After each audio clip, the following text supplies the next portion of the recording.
Hey guys, this is going to be a nylon fabric painting kind of tutorial, just to show you how simple this is. Let's say you've got a nice piece of kit, but it's the wrong color. You want it to be something else. This is a Voodoo Tactical IFAC Molly Pals. It's got little thingies inside of it to hold all your medical stuff.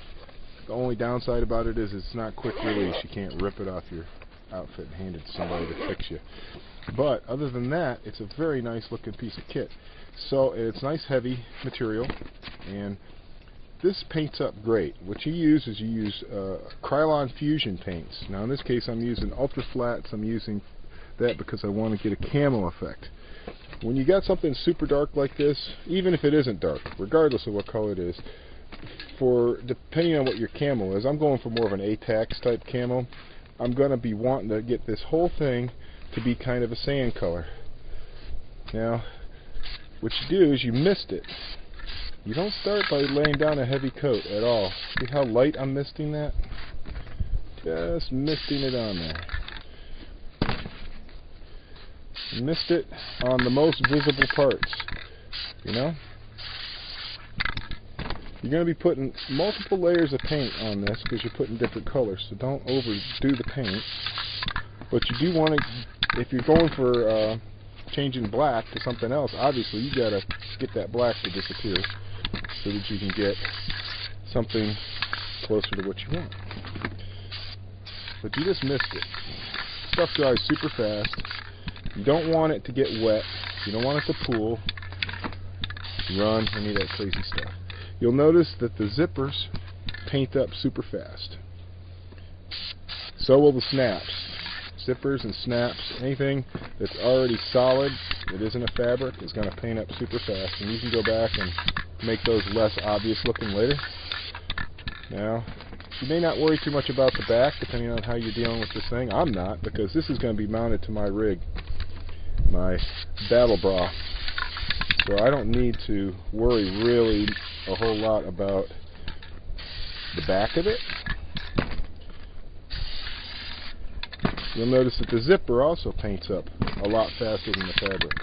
Now, if you get some little paint marks on it from moving it around on your surface, I wouldn't worry too much about it. This isn't rocket science. It's very simple. You just keep misting until you get the black to the level you're happy at. Now you may have to wait and let it dry a little bit and then come back to it. Okay? But that's the first step. Just like anything, you got to get down your base coat. Now you can see that's still shiny and wet, so it doesn't do me any good to keep putting paint on that. This has to dry, then I can mist it some more, get a little more coverage on it so it's a little bit lighter. But you can see I knocked the black right out of that. So there you have it. That's the first step on the pouch.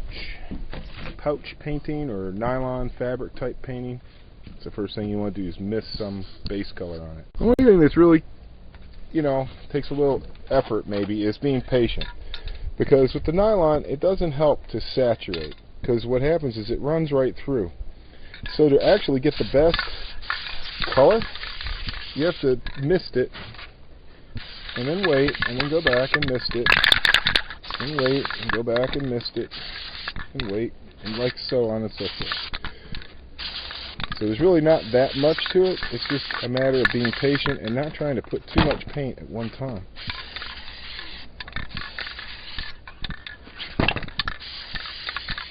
See how I've gotten that just about as tan,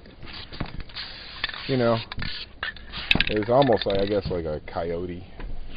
Not quite.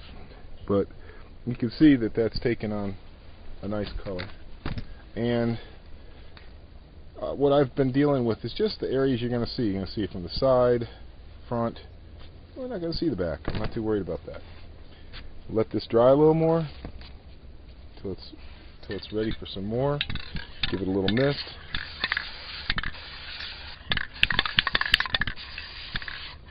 Now, you don't want to saturate this thing with paint and make it all weird and crusty and thick and weird. This is not what you're after. Okay? And once you've got to this point, like I said, this stuff dries really super fast. this is when you can start laying down some shapes with different colors. And although you can put down black and then shoot green over it, you can make very complicated stencils where you have a black shadow and then a green positive and so on. What I'm going to do is very simple. This is woodland light green, and I'm just going to take some shapes that I like that'll work for me. Okay, that are a little different from each other. Okay, and maybe over here. This on the side with this. Okay. And I'll tone all that down. It won't be as bright as it looks right this minute. The idea is I don't want it to be all a sand color at all. Not in the least. And maybe tilt this thing up using a spray can or something to support it for a second. It's still in frame, isn't it? More or less. Can't see because the sun is so bright it's blocking out my monitor here. Okay. So now you take some pattern that you like the look of or whatever works for you. Okay. And what you're trying to do is break up the shape of it. You want it to look less like a bag that's painted and more like shadows and leaves and light. And so let your imagination help you here. Think about being out in the woods, walking around through the woods, and the kinds of shapes you might see, and they're never really sharply defined, in my mind, you know, because things are always changing, things are always moving, the light's always changing its direction, and so yeah, you might get an occasional little sharp green thing like that, you know, but in general, you're not going to get a lot of that. Okay. So as far as I'm concerned, I think that may be enough green there. Now, what I've got here is some flat black. And what is the flat black for? That's for trying to break it up and give it some shadow. Okay, we good in frame here? Okay. So for instance, like right across like this. And let's give it a whiff, because I don't want to overdo it. See how that made like a nice little squiggle across there? Kind of breaks it up, you know. That's what I'm after, something that'll break it up a little bit. And then I could use part of my rounded ones too, just to get like maybe an edge and put a shadow down. See, maybe across an area like this, right? You could break something up like this. See how it left a little shadow. So where you see a transition zone between like the light and the dark, the green and the other, maybe you could lay something across there. And like I said, you just want to whiff. See?